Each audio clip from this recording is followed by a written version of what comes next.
देख कार्तिक, मैं ही नहीं लगभग हर कोई तेरे गुस्से को जानता है कि तू कितना शॉर्ट टेम्पर्ड है और यही तेरे खिलाफ जाएगा। तू चाहकर भी अपने आप को उनके वकील के सामने डिफेंड नहीं कर पाएगा। तो तू क्या चाहता है, मैं दुमदमा कर बैठ जाऊं? कार्तिक, अपने गुस्से को कंट्रोल कर। नन्ही अब तेरी बीवी है और अब हम केस में उसकी मदद ले सकते हैं। मैं कल तेरे घर आता हूँ और एक बार उससे बात करके इस केस को मिलकर सॉल्व करने की कोशिश करता हूँ। चल ठीक है, कल तू आ जा, मैं नन्ही से बात करता हूँ तब तक। कार्तिक फ़ोन करके पलटा ही था कि नन्ही उसके पीछे ही खड़ी थी। कार्तिक फ़ोन कर। कार्तिक अपने आप को डांटते हुए बोला, अभी ये भी सुन लिया होगा इसने। भगवान, जितना चीज़ों को संभालो उतना ही क्यों ख़राब कर रहे हैं आप। अच्छा, अभी अभी कोई मुझे इस बात की नसीहत दे रहा था कि चलो नई शुरुआत करते हैं, और घर आते ही ये कहता है उस लड़की को इन सब में इन्वॉल्व करने की ज़रूरत है। हे नहीं नन्ही, प्लीज़ इन सब बातों को लेकर मत बैठो बिल्कुल। मैं तो बैठने को तैयार ही नहीं हूँ। मैं तो कह रही हूँ कि डाइवोर्स पेपर कर क्यों फाड़ा। अभी होता तो कितना आसान होता। आप भी साइन कर देते, मेरे तो साइन थे ही उसके ऊपर। फिर कोई ज़रूरत ही नहीं पड़ती मुझे किसी चीज़ में इन्वॉल्व करने की। नन्ही इस बात से नाराज़ थी कि कार्तिक उसे अपनी लाइफ की प्रॉब्लम्स में इन्वॉल्व नहीं करना चाहता था। नन्ही की नज़र में इसका मतलब यही था कि कार्तिक उसे बाहरी इंसान समझता था। कार्तिक आगे गया, नन्ही के कंधों पर अपने हाथ को रखते हुए बोला, नन्ही, मैं तुम्हें इन सब में इसलिए नहीं इन्वॉल्व करना चाहता क्योंकि मुझे तुमसे कोई प्रॉब्लम है, बल्कि कारण यह है कि मैं चाहता हूँ कि तुम सब इन झमेलों में पड़ो और परेशान हो। अच्छा, इसका मतलब जब मेरी लाइफ में परेशानी आएंगी तब मैं आपको ना बताऊं, आप यही कहना चाहते हैं ना? नहीं, बिल्कुल नहीं। तुम्हारी ज़िंदगी की हर परेशानी में मैं तुम्हारे साथ रहूँगा। मैंने कहा ना कि मैं मौका दूँगा अपने आप इस रिश्ते को। अच्छा, यानी आप मेरी सभी परेशानियों में मेरे साथ रहेंगे? मैं आपको अपनी परेशानियों में इन्वॉल्व करूँ, लेकिन आप मुझे अपनी ज़िंदगी में इन्वॉल्व नहीं करेंगे? वाह मिस्टर कपूर, आपकी थिंकिंग गजब की है। और इस थिंकिंग के साथ आप इस कमरे में रहिए, मैं दूसरे कमरे में अपने बच्चों के साथ रहूँगी। नन्ही आगे बढ़ अपना नाइट सूट लेकर बाथरूम की ओर जाने लगी। कार्तिक उसके हाथ को पकड़कर अपनी तरफ खींचता है। वो कुछ कहता तभी दरवाजे पर किसी ने दस्तक दी। कार्तिक और नन्ही एक दूसरे की तरफ देखते हैं। फिर कार्तिक ने नन्ही को हाथों को छोड़ दिया। नन्ही ने जाकर दरवाज़ा खोला। सामने प्रीति थी, उसके हाथ में कुछ सामान था। वो सामान नन्ही को देते हुए बोली, कल तुम्हारी रसोई की रस्म पूरी होगी। तुम्हारा हाथ जल गया था ना, इसलिए हमने रस्म नहीं किया था, पर अब कल अच्छा मुहूर्त है, कल रस्म कर लो होगी। ये तुम्हारे कपड़े हैं, यही पहनना है। सुबह पूजा करके पहली रसोई तुम्हारी। नन्ही मुस्कुराकर सीधे के हाथ से थाली ले ली। प्रीति पीछे कार्तिक की ओर देखती है और उसके उस मूड को देखकर प्रीति समझ चुकी थी कि शायद वे नन्ही से कुछ बात कर रहा था और प्रीति बीच में आ गई है। प्रीति ने जीभ दिखाकर कार्तिक को चिढ़ाते हुए कहा, इस सड़ी सी शक्ल बनाकर बीवी से बात करते हुए तुझे अजीब नहीं लगता? कार्तिक प्रीति की बात सुनते ही उसे मारने के लिए उसकी तरफ दौड़ा। प्रीति झट से वहाँ से भाग गई। नन्ही मुस्कुराकर प्रीति को इस तरह भागते देखती रह गई। कार्तिक दरवाजे को बंद करता है। नन्ही उस थाली को ड्रेसिंग टेबल के पास रखकर बाथरूम में चली गई। थोड़ी देर में वह चेंज करके अंदर से बाहर आई। अपने फेवरेट येलो मिकी माउस वाली टी शर्ट और शॉर्ट्स पहने अपने आप को काफ़ी कंफर्टेबल फील कर रही थी। नन्ही सुनो तो, कार्तिक फिर से मनाने की कोशिश करते हुए बोला। नन्ही इतनी आसानी से तो कार्तिक को नहीं माफ़ करना चाहती। मिस्टर कपूर, मैं आपकी किसी भी बातों में नहीं आने वाली, ठीक है? मैं कल तुम्हें अपने वकील के पास लेकर चलूँगा। जो बातें हैं तुम्हारे सामने होंगी। यही नहीं, मैं अपने सभी डिसीजंस में तुम्हें इन्वॉल्व करूँगा। अब तो मुस्कुरा दो और बातें करो। नन्ही अभी उसे देखकर नहीं मुस्कुरा रही थी। बात करना तो बहुत दूर की बात है। सच कहूँ, जल गया था मैं उस लड़की के साथ तुम्हारी तस्वीर को देखकर। प्रीति ने जब उन वीडियो को भेजा और तुम्हें उसके साथ डांस करते हुए देखा, बता नहीं सकता, ऐसे लगा मानो जैसे कोई छीन रहा है तुम्हें मुझसे। Oh really? छीन रहा था? आप डाइवोर्स पेपर लेकर आए थे, इसका मतलब समझते हैं? आप खुद दे रहे थे मुझे किसी और को। आप मुझे छोड़ रहे थे ताकि मैं, अगर मेरा कोई बॉयफ्रेंड है तो तो उसके पास चली जाऊं। तो उसे छीना नहीं कहते, उसे दान देना कहते हैं। कार्तिक अपनी आंखों को बंद करके फिर से अपने गुस्से को कंट्रोल करता है। जिंदगी में पहली बार किसी को मनाने की कोशिश कर रहा था। आज तक उसने अपने घर में अपने दोस्तों को किसी को भी इतना नहीं मनाया था। प्रीति के साथ उसकी दोस्ती में जाने कई बार झगड़े हुए होंगे, पर उन्होंने दूसरे को मनाने की ज़रूरत ही नहीं पड़ती थी। नन्ही देखो, ऐसा नहीं है, मुझे लगा तुम किसी और को चाहती हो और मैं तुम दोनों के बीच में आ गया हूँ।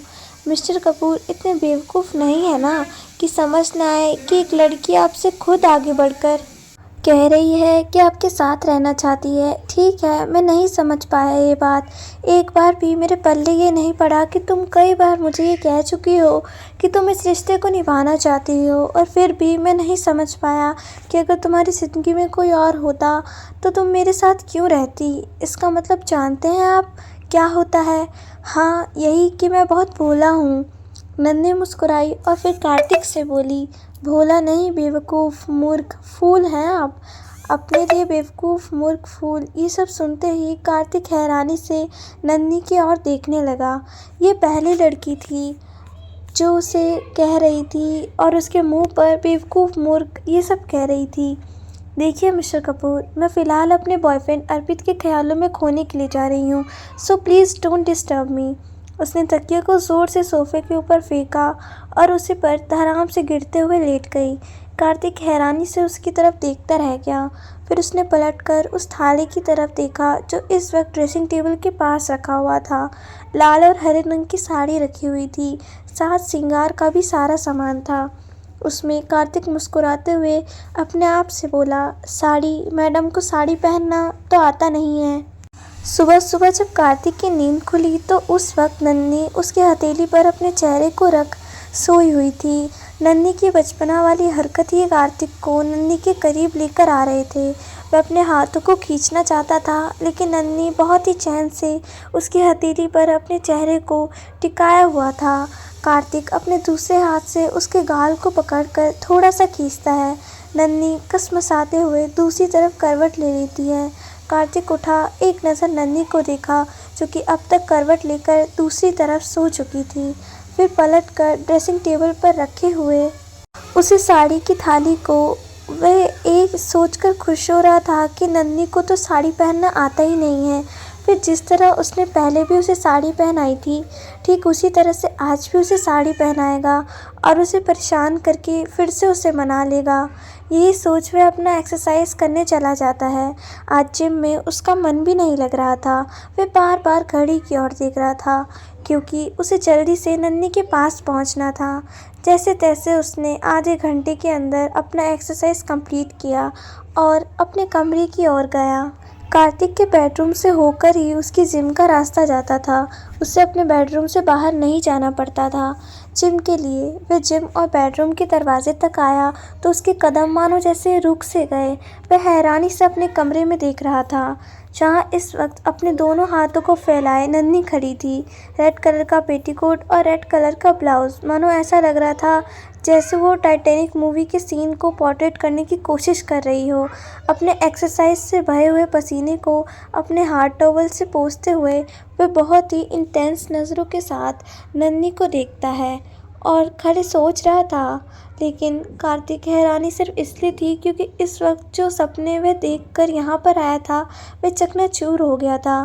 क्योंकि जो साड़ी उसे बांधनी थी वो साड़ी अभी प्रीति के हाथ में था और प्रीति साड़ी का एक सिरा लेकर अब तक नन्ही के कमरे में खोस चुकी थी।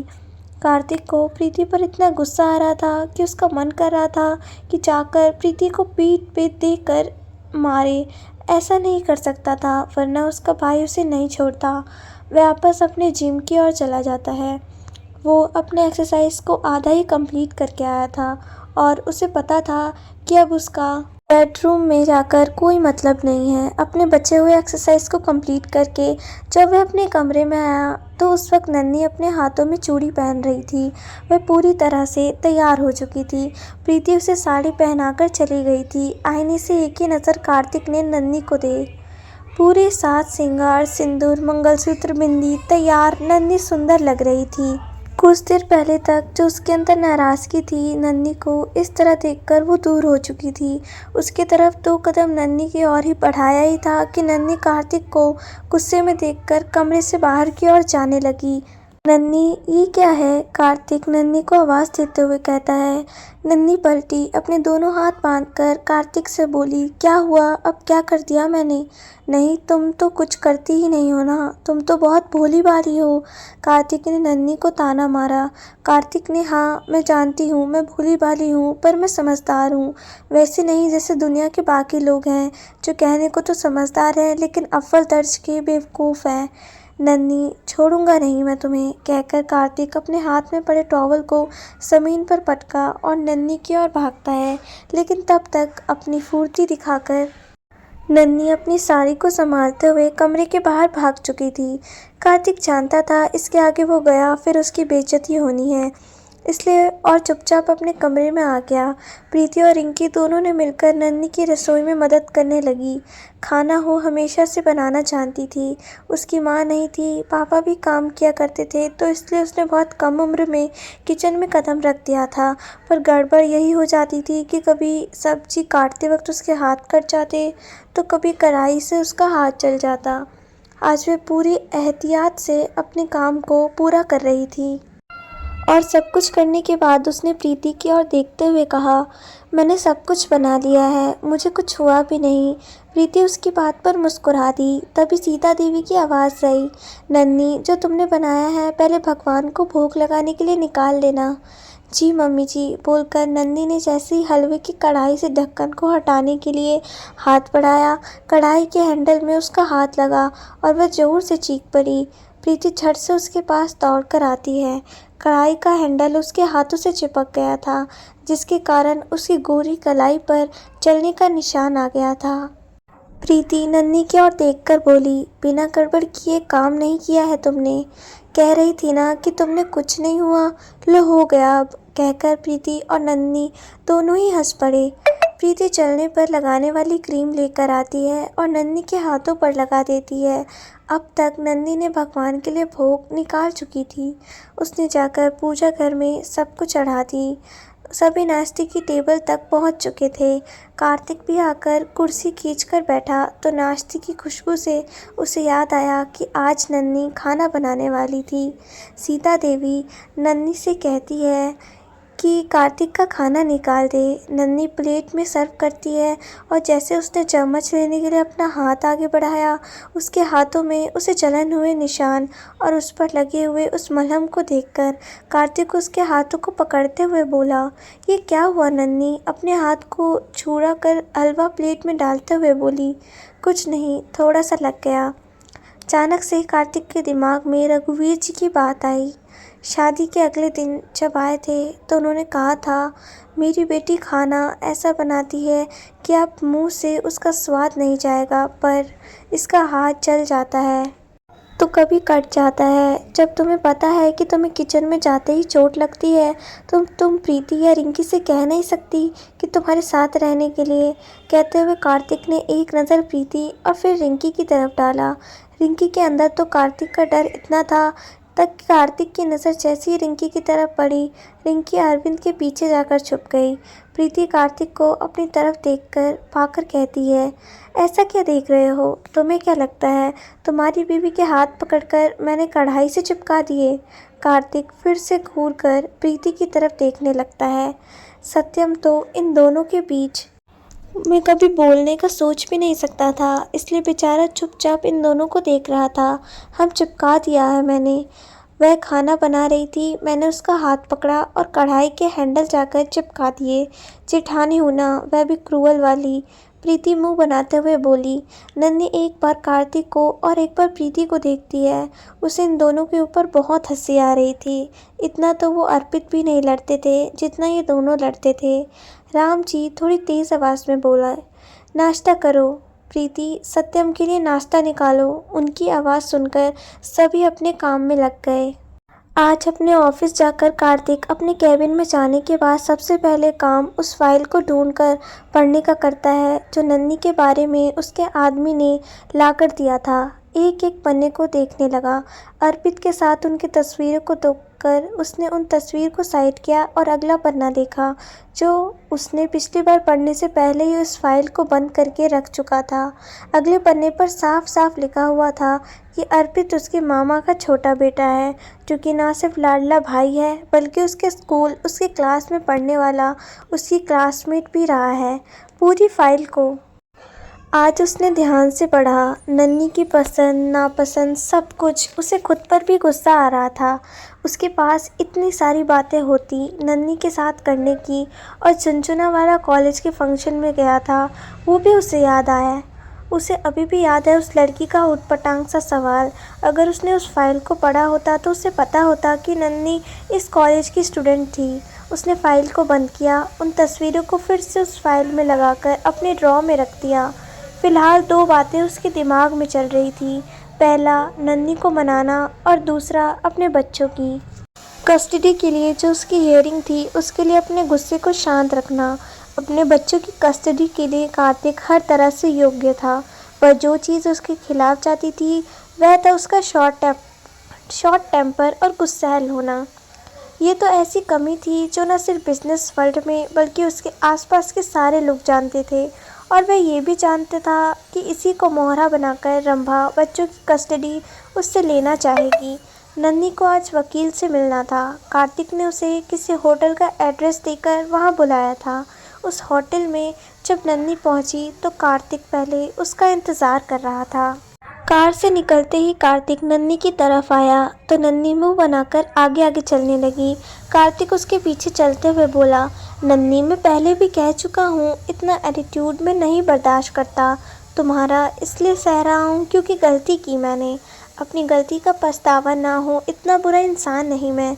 ये देखो टपक रहा है। कहते हुए नन्ही ने कार्तिक के चेहरे की तरफ इशारा किया। कार्तिक अपने चेहरे पर दोनों हाथ साफ करते हुए बोला, क्या? नंदी मुस्कुराकर उसकी आंखों में देखकर अपने चेहरे को उसके नज़दीक ले जाती हुई बोली, घमंड। आपका घमंड आपके बातों से टपक रहा है। नन्ही की बात सुनते ही कार्तिक मानो अंदर ही अंदर गुस्से से उबल पड़ा। उसका मन किया कि अभी नन्ही को यहाँ पर दौड़ा दौड़ा कर मारे, लेकिन गुस्से में बस कार्तिक इतना ही बोल पाया, नन्ही, तुम सच में बच्ची हो। You are very irritating. नन्ही अपने दोनों हाथों को बांधकर उसके सामने खड़े होकर बोली, इस इरिटेटिंग को पूरी जिंदगी आपको झेलना पड़ेगा। कार्तिक उसे देख रहा था और नन्ही कार्तिक को देख रही थी। आ गए तुम दोनों, एक अनजानी आवाज़ आई। दोनों एक साथ आवाज़ की दिशा में पलटते हैं। सामने काले रंग के कोट पैंट में कार्तिक की उम्र का एक आदमी खड़ा था।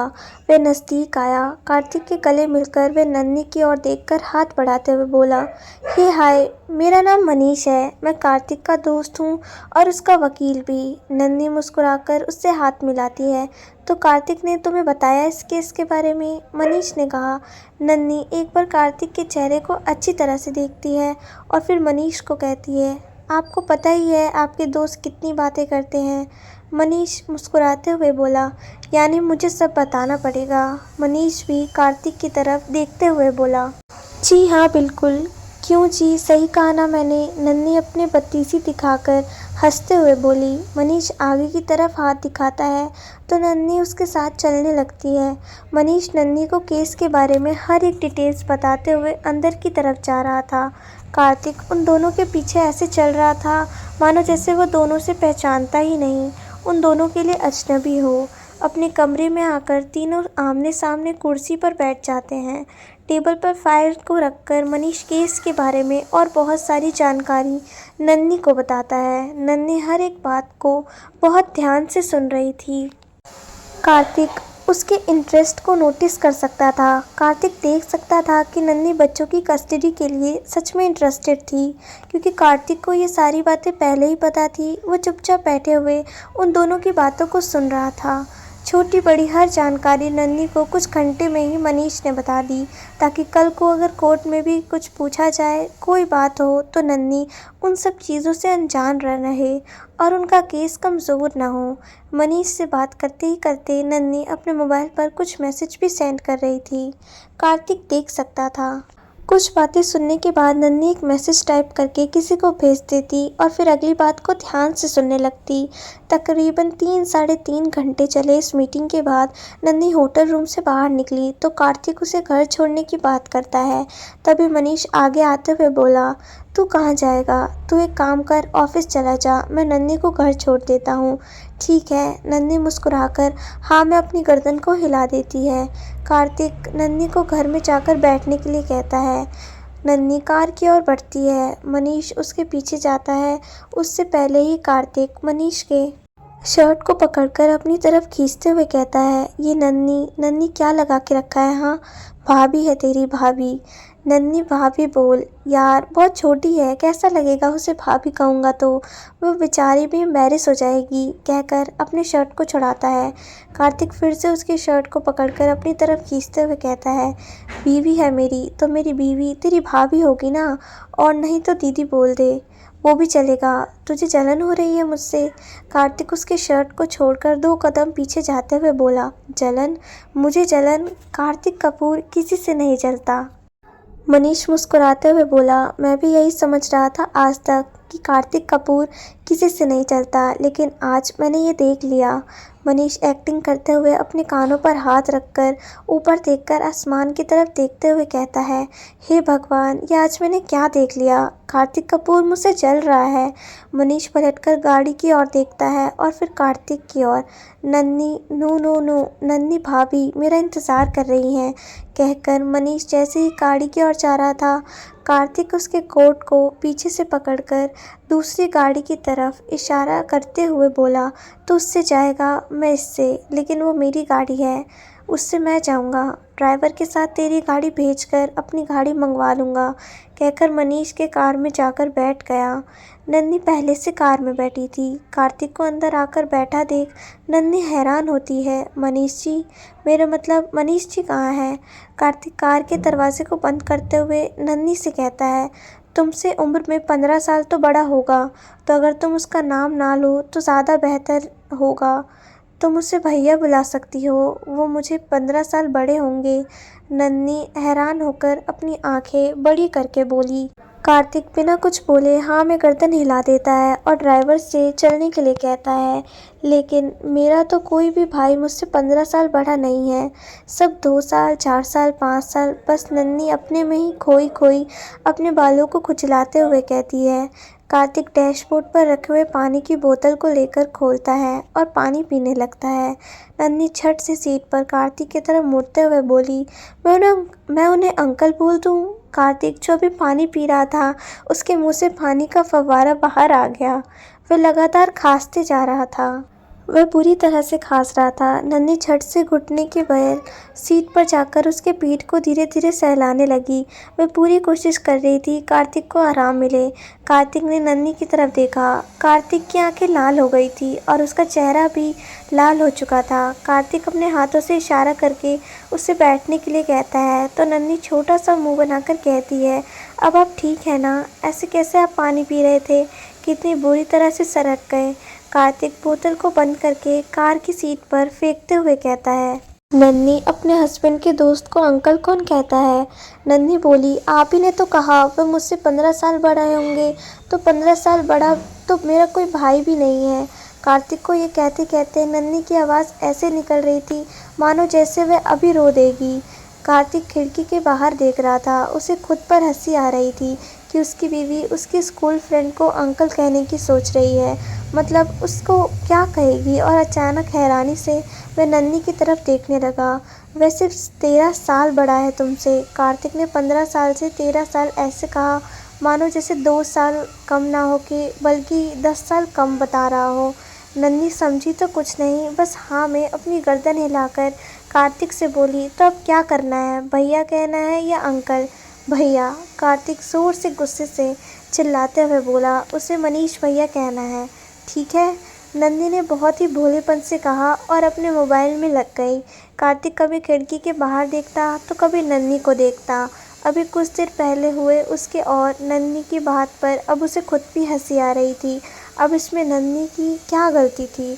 अगर उन दोनों की एज में 13 साल का डिफरेंस है, पता नहीं क्यों कार्तिक को नन्ही को इसने मोबाइल में बिजी रहना अच्छा नहीं लग रहा था। वो उससे बात करना चाहता था। वह नन्ही की तरफ पलटकर उसके हाथ से मोबाइल लेकर अपनी तरफ इशारा करते हुए कहता है, क्या मैं तुम्हें अंकल नज़र आता हूँ? कार्तिक की बात ख़त्म नहीं हुई कि नन्ही झट से बोली, आप उस मनीष भैया से थोड़ी ना जैसे दिखते हो, आप तो एकदम हीरो जैसे लग रहे हो। नन्ही के मुंह से अपनी तारीफ सुनते जीव कार्तिक तो मानो जैसे फूल से गदगद हो गया हो। लेकिन अगले ही पल उसका होश और दिमाग दोनों घूम गया, क्योंकि नन्ही ने कहा, क्या आपने प्लास्टिक सर्जरी करवाई थी? कार्तिक को अपने पूछे हुए सवाल पर पछतावा हुआ। वो कैसे भूल गया कि नन्ही अभी भी उससे चिढ़ी हुई है। वो जो भी पूछेगा उसे उसका उल्टा जवाब ही मिलेगा। नन्ही अब रुकने की मूड में नहीं थी। वो फिर से बोलेगी, आपको ड्रामोलॉजिस्ट बहुत ही अच्छा है। आपको देखकर लगता है कि आप बूढ़े हो गए हो। उसने बहुत अच्छी तरह से आपके फेस को मेंटेन किया है। नन्ही, यह ओरिजिनल हूँ। मैंने प्लास्टिक सर्जरी तो दूर की बात है, अब तक एक छोटी सी सर्जरी भी नहीं हुई है मेरे पूरी बॉडी पर। कहते हुए उसने अपने सर से लेकर पैर तक 2 बार अपनी उंगली को हिलाया। नन्ही अपना आईब्रो ऊपर करके अपने आंखों को मटकाते हुए बोली, वाह मिस्टर कपूर, अपने अपने आप को कितना अच्छा मेंटेन किया है। कार्तिक ने एक बटन प्रेस किया तो कार के बीच में एक पार्टीशन हो गया, जिसे ड्राइवर और कार्तिक के बीच में एक पर्दा आ गया। कार्तिक नन्ही को पकड़कर अपनी तरफ खींचकर अपने नज़दीक लाते हुए बोली, ये जो तुम करने की कोशिश कर रहे हो ना, अच्छी तरह से जानता हूँ मैं। चिढ़ा रही हो ना मुझे? एक बार बस मुझे घर पहुँचने दे, फिर मैं देखता हूँ तुम्हें। आप मुझे धमकी दे रहे हैं? बिल्कुल नहीं नन्ही। कार्तिक कपूर, तुम तो मुझे जानती हो ना, कार्तिक कपूर कभी धमकी नहीं देता। नन्ही बिना कुछ बोले अपनी जगह पर जाना चाहती थी, लेकिन कार्तिक उसे थोड़ा सा और करीब खींचते हुए बोला, बाय द वे, झुनझुना वाला कॉलेज का प्रोग्राम मुझे याद आ गया। तो तुमने मुझसे सवाल पूछा था, राइट? नन्ही अपना सर झुकाकर फिर उसे गर्दन ऊपर करती है और फिर कार्तिक की तरफ देखकर कहती है, तो क्या हुआ? तुमने मुझे डेट के लिए पूछा था ना, तो ठीक है, मैं करूँगा तुम्हें डेट। हाँ, तो वह तो मैं तब पूछा था जब मुझे आपके बारे में कुछ पता नहीं था। कार्तिक ने अपनी एक आंख छोटी की, अपने चेहरे को थोड़ा तिरछा करके पूछा, मतलब?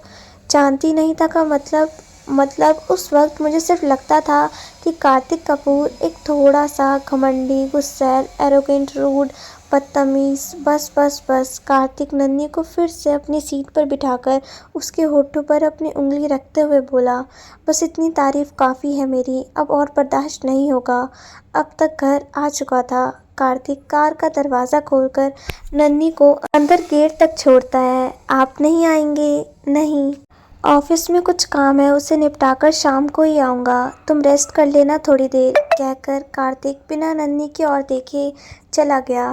कार्तिक के जाते ही नन्ही के चेहरे पर एक बड़ी सी मुस्कुराहट आ गई। वह घर की तरफ जा ही रही थी कि उसे फिर से कार्तिक की आवाज़ सुनाई दी, फ़ोन तुम्हारा? नन्ही को याद आया। कार्तिक ने उसका फ़ोन कार में ही रख दिया था। फ़ोन लेने के लिए कार्तिक की ओर आई। दोनों इस वक्त अपने घर की तरफ जाने वाले रास्ते पर थे। अपना फ़ोन देखकर जैसे ही नन्ही ने अपना हाथ बढ़ाया, कार्तिक फ़ोन ऊपर कर देता है। नन्ही अपने हाथों पर बढ़ा देती है, लेकिन वह फ़ोन ले ही नहीं पा रही थी। कार्तिक ने अपने हाथ को राइट की तरफ घुमा दिया। वह राइट की तरफ आती, कार्तिक लेफ़्ट हैंड की तरफ मोबाइल कर देता। वह लेफ़्ट में आती तो राइट, कभी ऊपर तो कभी नीचे। इस तरह अपना फ़ोन लेने की बार बार कोशिश कर रही थी, लेकिन कार्तिक उसे फ़ोन लेने के लिए अपना इशारे पर नचा रहा था। कार्तिक को ऐसा करते देख नन्ही अपनी कमर पर दोनों हाथ रख उसकी तरफ देखती है। कार्तिक मुस्कुरा रहा था। अरे पापा जी, नन्ही पीछे देखते हुए बोली। कार्तिक झट से पीछे पलटता है। नन्ही ने उसके हाथ से फ़ोन छीना और अंदर की तरफ भागते हुए बोली, ये हम कॉलेज में किया करते हैं, आप जैसे बूढ़ों का काम नहीं है ये सब करना। कार्तिक गुस्से से अपने जबड़ों को कस कर रह गया। आज आने दो घर पर, दिखाता हूँ तुम्हें उस बूढ़ी हड्डियों की ताकत। अगर आपको मेरी कहानी पसंद आई तो मुझे फॉलो करना ना भूलें, ताकि अगले एपिसोड की नोटिफिकेशन आपको तुरंत मिल जाए। आगे की कहानी सुनने के लिए चैनल को सब्सक्राइब, वीडियो को लाइक, कमेंट और शेयर ज़रूर करिएगा। और आपको ये कहानी कैसी लग रही है मुझे कमेंट में ज़रूर बताइएगा।